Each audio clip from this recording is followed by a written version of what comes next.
오늘 읽으신 말씀에 보시면 예수님께서는 지극히 작은 소자 하나에게도 특별한 은혜와 사랑을 베푸시는 주님이시다 하는 모습이 나와 있습니다. 마태복음 8장을 쭉 읽어보시면 몇 가지 사건들이 연속적으로 이어서 나옵니다. 서로 다른 사건들인데도 불구하고 예수님의 모습을 우리가 관찰하다 보면 어떤 하나의 공통점으로 서로 연결되어 있다는 것을 다 발견하게 됩니다. 그것은 예수님께서 한 영혼을 지극히 귀하게 여기시는 분이셨다라고 하는 사실을 우리에게 공통적으로 이야기해 주고 있습니다. 먼저 오늘 읽으신 1절에서 4절 말씀해 보시면 예수님께서 산에서 내려오셨다 그렇게 되어 있습니다. 산에서 내려오셨다는 것은 우리가 이제까지 살펴보았던 마태복음 5장, 6장, 7장 바로 산상수훈이지 않습니까? 산 위에서 많은 사람들을 가르치시고 천국 복음을 선포하실 때에 그 말씀을 듣고 주님을 따르기 원하는 사람들이 점점 많이 예수님에게 몰려왔다라고 하는 것입니다. 이렇게 많은 군중과 무리들이 서로 예수님을 찾고 만나기 위해서 그렇게 몰려드는 상황 속에서도 예수님께서는 한 사람의 나병 환자에게 특별한 은혜를 베푸시고 특별한 관심을 베푸셨다라고 하는 점을 우리가 기억할 필요가 있다는 것입니다. 보통 우리들은 우리 주변에 많은 사람들이 몰려 있다면 좀 그 군중의 규모라든지 혼란스러움에 압도되기가 쉽습니다. 그래서 우리의 시선이 여러 사람들에게 분산되기 때문에 사람 많이 모이는데 어린 자녀를 데리고 갔다가 깜빡 잊어버리는 분들도 생겨나지 않습니까?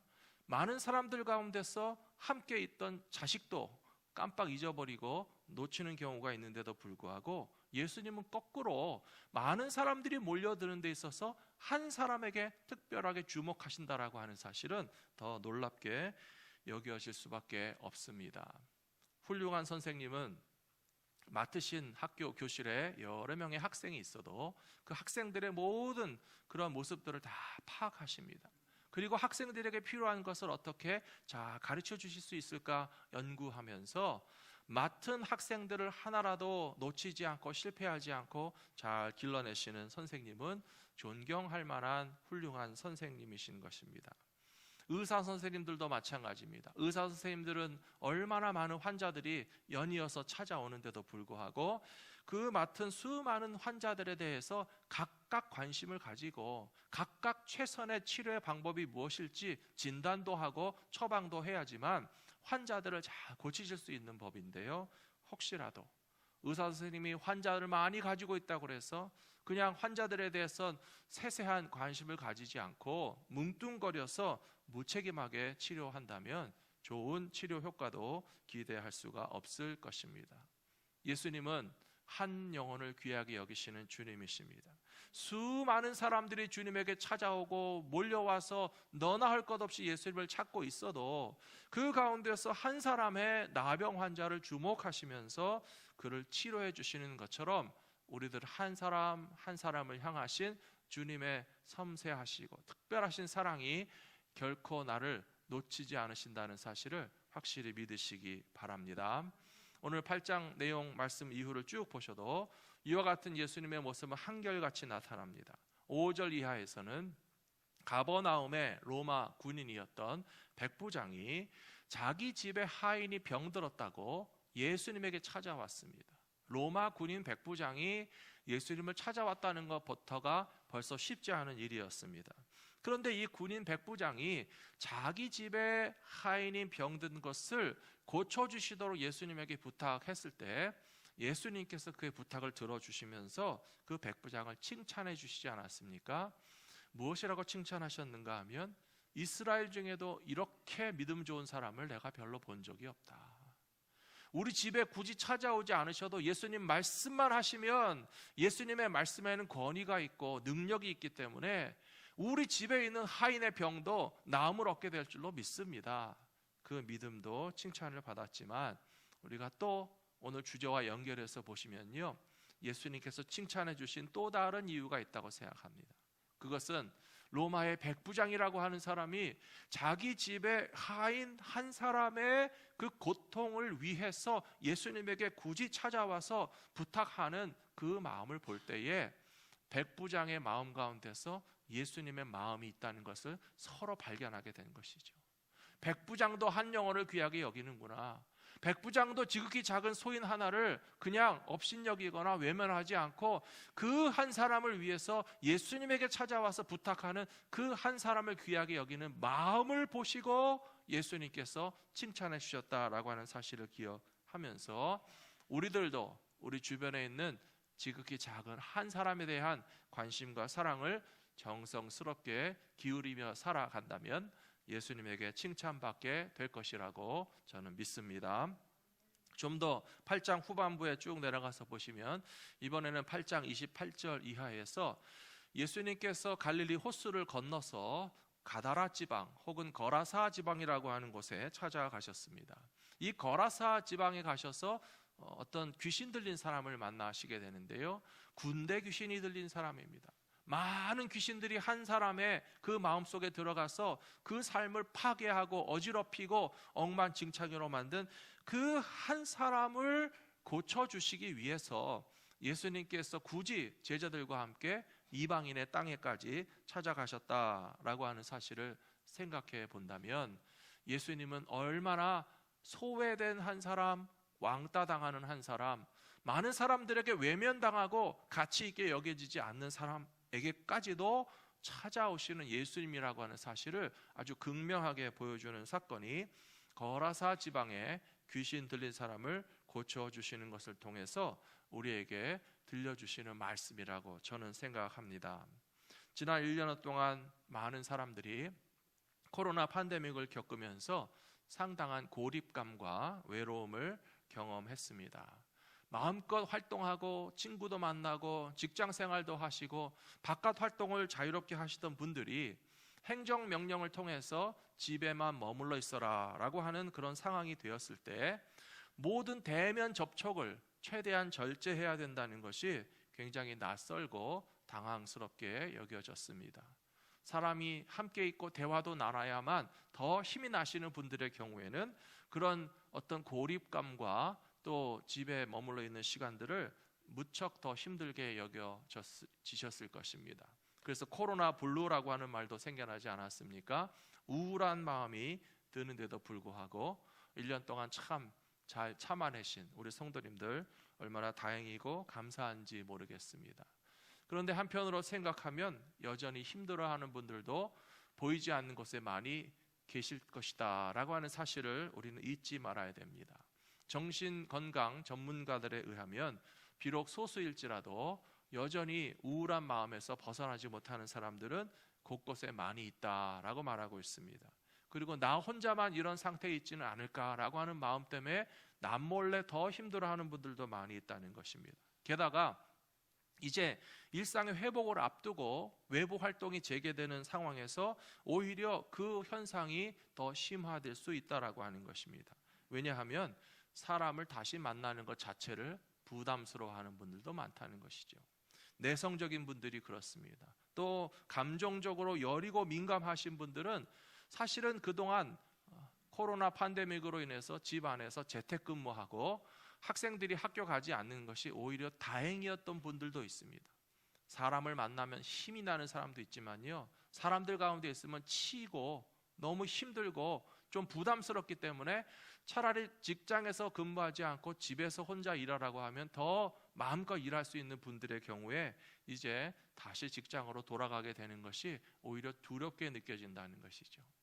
또 마스크를 쓰고 있을 때 답답하고 불편한 것도 있었는데요, 이제는 마스크를 벗으라고 하지만 마스크를 벗고 싶지 않아 하는 사람이 많이 있다고 합니다. 왜 그런가 했더니 마스크를 쓰고 있으면 굉장히 마음이 편안하다고 그래요.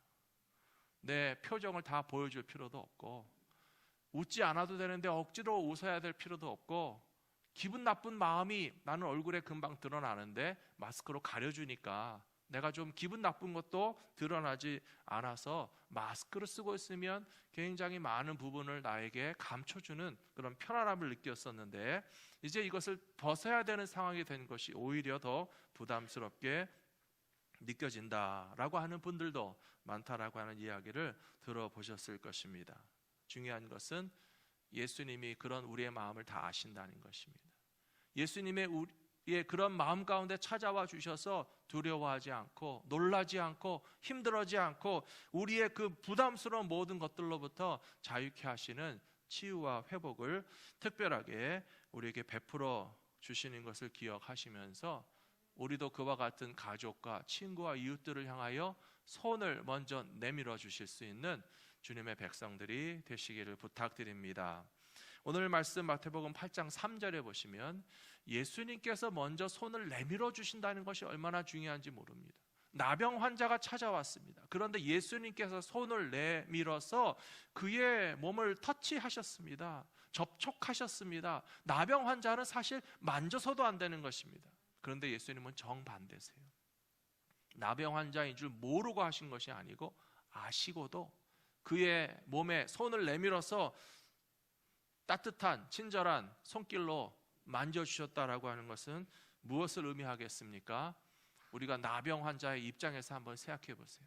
아무도 나에게 손대지 않고 돌을 들어서 치고 쫓아내고 나를 미워하고 다 거절하는 이 세상 가운데서 나를 만져주시는 분은 예수님밖에 없다는 것을 경험하게 되면 그의 차갑게 얼어붙었던 마음과 수없이 많은 상처로 찢어지고 암으로써 굳어진 그 마음이 사르르 녹아내리는 그런 주님의 치유하심을 경험했을 것이라고 저는 생각합니다.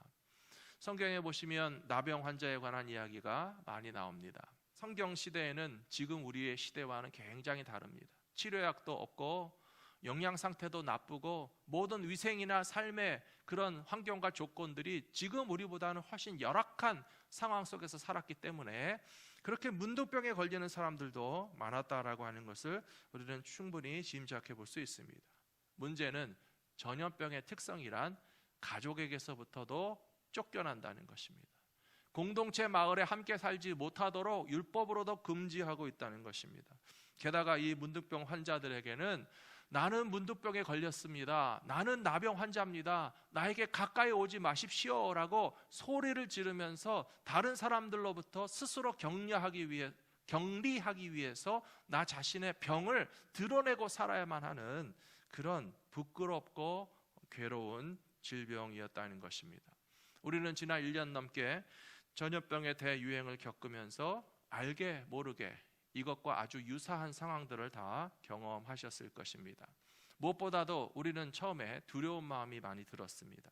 만일에 어디 가서 나도 모르게 이 전염병에 감염이 된다면 어떡할까라고 하는 굉장히 큰 공포와 두려움을 느끼던 때도 있었습니다. 그렇기 때문에 우리는 주변의 모든 사람들을 다 의심하고 경계했습니다. 아마 1년 전 지금쯤에 우리 옆에서 누가 기침이라도 한다면 막 째려보셨을 거예요. 왜 기침을 하지? 코로나 걸린 사람인가? 나한테 옮기면 어떡하려고 저러고 있지? 라고 하면서 우리 주변에 있는 사람들을 다 경계하고 적대감을 가지게 된 지가 벌써 1년이나 지난 것입니다. 사람들에게 이렇게 불편한 마음이 커지게 되는 것이 전염병 시대의 특징이고 관계의 위기입니다. 게다가 어떤 곳에서는 행정력을 동원해서 코로나 환자에게 숫자를 붙입니다. 추적을 합니다. 관리를 합니다. 당신은 검사를 받았습니까? 당신은 건강 상태가 어떻습니까? 당신은 적절하게 격리 상태에 있습니까? 사생활을 조사하고 추적하는 일들을 당하다 보니까 코로나에 걸린 사람은 죄인 아닌 죄인처럼 취급을 받는 경우가 굉장히 많이 있었습니다. 그런데 예수님은 어떠십니까? 나병 환자를 그런 식으로 대접하지 않으셨다는 것입니다. 나병 환자인데도 거절하지 않으시고 정죄하지 않으시고 비록 율법으로는 접촉조차도 금지되어 있었지만 예수님은 먼저 손을 내밀어서 그에게 만져주셨는데 예수님이 적극적으로 율법을 어기신 것이 아닙니다. 오히려 그에게서 나병이 떠나가게 고쳐주셨기 때문에 예수님은 만지셔도 된다는 것입니다. 환자일 때는 만지면 안 되는 것이겠지만 고침을 받았으면 만져도 되는 것이 아닙니까? 지금도 마찬가지입니다. 혹시 식구들 중에서 코로나 걸리셨던 분들도 있으시죠? 그런데 혹시 아직까지도 원망하거나 거리를 두시는 분들이 있으십니까? 그래서는 안 된다는 사실을 잘 아실 것입니다. 내 사랑하는 가족이 원치 않는 질병으로 고생하다가 건강을 찾았다면 더 사랑해주고 더 보호해주고 더 격려해주는 것이 당연한 일이 아니겠습니까? 그런데 참 안타깝게도 코로나가 한창일 때에 어떤 직장에서는 당신은 코로나에 감염됐으니 직장을 그만두라 하는 경우들도 많이 있었습니다. 직장을 그만두기까지는 하지 못해도 왕따를 당하는 일들이 많이 있었습니다. 그래서 많이 하는 말이 1호가 될 수 없다, 그런 말 들어보셨습니까?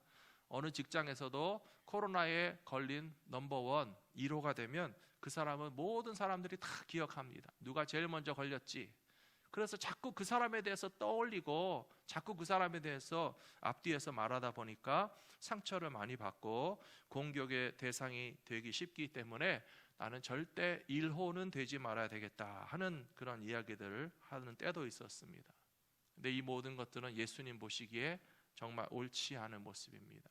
교회가 진정한 예수님의 제자들의 공동체라 한다면 성도들이 겪는 어떤 아픔과 문제에 관해서도 다 가려주고 덮어주고 허물을 용서하고 그 고통의 기억들을 오래 붙잡아 두지 않고 훌훌 털어내어서 그 관계가 더욱더 뜨겁게 회복될 수 있도록 힘쓰는 것이 예수님을 본받고 따라가는 사랑의 공동체의 모습이라고 저는 믿습니다. 갈라디아서 5장 13절 14절 말씀해 보시면 형제들아 너희가 자유를 위하여 부르심을 입었으나 그러나 그 자유로 육체의 기회를 삼지 말고 오직 사랑으로 서로 종노릇하라. 온 율법은 내 이웃 사랑하기를 내 자신같이 하라 하신 말씀에서 이루어졌나니 라고 되어 있습니다. 모든 율법의 완성은 이웃을 사랑하되 내 몸과 같이 사랑하는 것을 통해서 완성된다 하는 말씀을 이와 같은 상황에서도 적용하고 실천하실 수 있는 저와 여러분들이 되시기를 부탁드립니다. 앞에서도 말씀드렸지만 두 번째로 예수님께서는 지극히 작은 소자를 귀하게 여기는 믿음을 칭찬해 주시는 주님이십니다. 마태복음 8장 10절에서 예수께서 들으시고 놀랍게 여겨 따르는 자들에게 이르시되 내가 진실로 너희에게 이르노니 이스라엘 중 아무에게서도 이만한 믿음을 보지 못하였노라. 이것은 가버나움의 로마 백부장에게 칭찬하신 예수님의 말씀입니다. 로마의 백부장인데 이스라엘 사람들 중에서도 이렇게 훌륭한 믿음을 가진 사람이 찾아보기 쉽지 않다. 그것은 예수님의 권위를 인정하는 믿음일 뿐만 아니라 예수님이 한 영혼을 귀하게 여기시는 마음을 로마 백부장도 가지고 있었기 때문에 칭찬해 주신 것이라고 제가 앞에서 말씀드렸습니다. 제가 읽은 어느 글에 보니까 시골 장마당에 강아지를 갖다가 파는 아주머니가 있었습니다. 강아지는 새끼를 한꺼번에 여러 마리 낳잖아요. 그래서 이상하게도 흰 강아지도 있고 누런 강아지도 있고 얼룩 강아지도 있고 별의별 강아지가 다 많이 있는데 손님들이 와서 이렇게 하나씩 골라가지고 사갑니다. 어린아이가 엄마와 같이 와서 강아지들을 쭉 둘러보더니 한쪽 다리를 쩔뚝거리는 강아지를 골랐어요. 그 주인이, 그 파시는 분이 생각하기를 다른 멀쩡하고 예쁜 강아지들도 많이 있는데 왜 이 아이는 한쪽 다리를 쩔뚝거리는 강아지를 사가지고 갈까? 다른 건강하고 예쁜 강아지도 많이 있다라고 얘기해도 이 아이는 굳이 그 강아지를 사가지고 가는데 뒷모습을 보니까 그 아이가 다리가 성치 않은 아이예요. 자기도 다리를 절뚝거리니까 강아지도 절뚝거리는 강아지를 더 관심이 있고 사랑하는 마음에서 사가는 모습을 보면서 저는 그 이야기를 읽으면서 예수님이 생각이 났습니다. 그러면 예수님은 우리를 왜 사랑하실까요? 예수님이 어디 성치 않으신 데가 있어가지고 우리를 사랑하십니까? 예수님이 어디 절뚝거리는 데가 있으셔서 우리같이 못난 사람들을 사랑하십니까? 전혀 그렇지 않습니다. 예수님은 완전하신 분이세요. 하나님의 아들이시라고요. 하나님에게 부족함이 없으신데도 부족함이 많은 우리를 사랑하시는 것이 더 놀라운 사랑이에요. 오히려 같은 아픔을 가진 사람들끼리 동질감을 느끼면서 더 불쌍히 여기는 마음을 가지는 것은 이해할 수 있죠. 하나님의 아들이신 예수님은 부족함이 없이 완전하신 분이신데도 불구하고 부족함이 많은 우리를 사랑해 주시는 것이 더 신비하고 놀라운 사랑이시라고 저는 깨닫게 되었습니다.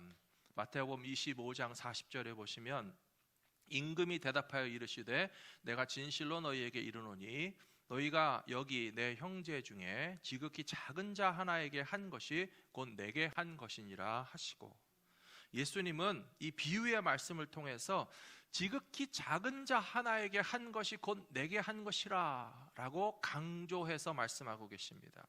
예수님 하나님의 아들이신 분이 지극히 작은 자와 스스로를 동일시 하신다는 사실이 얼마나 쉽지 않고 놀라운 일인가라고 하는 사실을 우리가 생각하셔야 됩니다.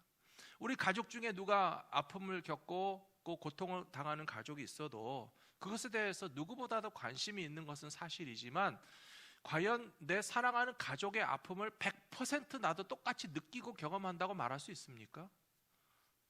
100%라고 말하기 힘들걸요. 우리는 매일 스치는 길거리의 수많은 홈리스들에게 나 자신과 동일시하는 것은 정말 어렵습니다. 그 사람과 나는 전혀 다르다고 생각하기가 쉬운 것이지, 그렇게 차가운 길바닥에서 위생적으로나 어떤 안전도 보장받지 못하는 곳에서 몇시 천대를 받으며 살아가는 사람들의 심정과 삶의 자리가 어떨지 우리는 참 동일시한다는 것이 거의 불가능하게 여겨지는 것입니다. 그런데 예수님은 지극히 작은 소자에게 해준 것이 곧 내게 해주신 것이라 라고 말씀하시면서 이렇게 동일시하고 계시지 않습니까? 우리가 주님에게서 배워야 할 것은 바로 거기에 있다고 저는 생각합니다. 마지막 세 번째로, 한 영혼을 귀하게 여길 때에 많은 사람을 주님 앞으로 인도할 수 있다는 사실을 배우게 됩니다. 마태복음 8장 16절에 보시면 같은 8장의 말씀이죠. 해가 저문 후에, 저물매라고 되어 있습니다. 저물매, 사람들이 귀신 들린 자를 많이 데리고 예수께 오거늘 예수께서 말씀으로 귀신들을 쫓아내시고 병든 자들을 다 고치시니 라고 되어 있습니다. 해가 저문 때라고 되어 있습니다. 좀 일찍 오지 이렇게 다 끝날 때 와서 귀찮게 하라, 그런 거 경험해 보신 적 있으시죠? 퇴근할 때 찾아오는 손님이 있고요, 퇴근할 때 일 시키는 상사가 있어요. 제일 싫다고 그러잖아요. 이제 하루 종일 수고했으니까 문 닫고 쉬고 싶은데 끄트머하게 찾아오는 사람은 별로 달갑지 않습니다. 이제 짐 정리하고 퇴근해서 쉬려고 하는데 새로운 일을 갖다가 떠맡기는 사람도 별로 반갑지 않습니다. 예수님에게 해 저문 다음에 귀신 들린 사람을 많이 데리고 왔다 그랬어요. 다른 사람도 아니고 골치 아픈 사람이잖아요. 부담스러운 사람이잖아요. 한두 명도 아니고 많이 데리고 왔다고 되어 있습니다. 누가복음 10장에 가서 보시면 우리가 잘 아는 선한 사마리아인 이야기가 나옵니다. 10장 36절 보시면 내 생각에는 이 세 사람 중에 누가 강도 만난 자의 이웃이 되겠느냐, 이르되 자비를 베푼 자니이다. 예수께서 이르시되 가서 너도 이와 같이 하라 하시니라. 37절 끝이 아주 중요합니다. 가서 너도 이와 같이 하라. 선한 사마리아인과 똑같이 실천하라 라고 말씀하신 것입니다. 잘 아시는 이 선한 사마리아인 이야기를 보시면 여리고에서 예루살렘으로 올라가는 길이 굉장히 좁고 험한 길이었던 것 같습니다. 해가 지면 위험합니다. 사람이 다니지 않는 시간에도 위험합니다. 강도들이 자주 나타나는 그런 위험한 경로였습니다. 요즘에도 바깥 출입하는 것이 위험한 경우가 많이 있습니다. 우범지대라고 하는 그런 지역에서는 범죄가 자주 발생하기 때문에 더 경계심을 갖고 조심하실 것입니다. 이 여리고에서 예루살렘으로 올라가는 길에 강도를 만난 사람도 가진 것을 다 빼앗겼을 뿐만 아니라 거반 죽게 되었다, 그렇게 되어 있습니다. 정말 심각한 상처를 받고 방치하면 죽을 수도 있는 그런 사람에 대해서 레위인이 지나가다가 보고 그냥 내버려 두고 지나갔습니다. 제사장이 지나가다가 발견했는데 그와 접촉하지 않고 또 지나가 버렸습니다. 거기서 우리에게 주시는 아주 안타깝지만 중요한 메시지가 있습니다. 오늘날 교회와 크리스찬들은 과연 어떠냐 하는 것입니다. 예수님의 이 말씀을 하신 이유가 분명히 있다고 저는 생각합니다. 하필이면 제사장이 보고 지나갔다고 그랬잖아요.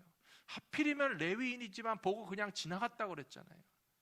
선한 사마리아인은 선하다라고 했지만 굿 사마리탄, 그러나 그 사람은 오히려 멸시와 천대를 받는 그런 거절감의 상처를 많이 받았고, 그 사람이 얼마나 경건하고 거룩한 사람인지는 잘 모르겠지만 예수님께서 하신 말씀이 뭐냐 하면, 가서 너도 선한 사마리아인 그 사람처럼 행동하고 실천하는 것이 하나님 나라 백성다운 삶의 방식이라고 예수님이 우리에게 가르쳐 주신다는 사실을 우리는 항상 잊지 말고 기억해야 된다고 저는 생각합니다. 많은 경우에 교회와 성도들은 스스로의 종교적인 만족감에 취해서 착각에 빠질 때가 있습니다. 저도 그렇지 않은지 항상 생각합니다. 우리가 교회 나와서 예배 드렸으니까, 혹은 교회 나가서 예배 인도해야 되니까, 우리는 신앙인으로서 신앙생활하고 있으니까 나는 하나님 앞에 예배 드리는 것으로서 모든 것을 다 면제받고 다 하나님께서 용서해 주시고, 내가 해야 되는 책임에 대해서 하지 않은 것에 대해서도 다 하나님은 이해해 주시지 않을까? 그거 아니라는 거예요. 교회 나와서 예배 드린다고 해서 집에서 식구들 싸우고 미워하면 하나님이 예배 드렸기 때문에 용서해 주십니까? 아니에요. 하나님께 예배 드리는 레위인도 되고 제사장도 되지만 가족, 식구들을 사랑하고 화목으로 이끄셔야 됩니다. 교회 나와서 예배드리고 신앙생활하는 종교인이라고 해서 이웃의 고통이나 그 괴로움을 외면하는 것을 결코 하나님께서 면제시켜 주시지 않는다라고 하는 사실을 기억하시면서, 가정에서도 교회 안에서도 우리가 만날 수 있는 직장의 동료나 주변에 있는 이웃들을 향해서도 우리가 베풀 수 있는 구체적인 사랑의 실천이 있거든. 그것을 외면하지 않고 그 책임을 다할 때에 주님께서 우리에게 칭찬해 주실 뿐만 아니라 복음의 능력이 바로 거기에서 나타나게 될 것이라고 저는 믿습니다. 오늘 이 시대에 우리가 기억해야 될 것이 있다면, 예수님께서 한 영혼을 얼마나 특별하게 사랑하시고 보살펴 주셨는지를 기억하면서 나만 그렇게 사랑받기를, 예수님 나도 아파요, 나도 외롭습니다, 나도 고독감과 고립감과 나도 지극히 작은 소자입니다. 틀린 말씀이 아니죠. 그러나 우리가 또한 베풀 사랑도 베풀며 살아가실 수 있는 저와 여러분들이 다 되시기를 부탁드립니다.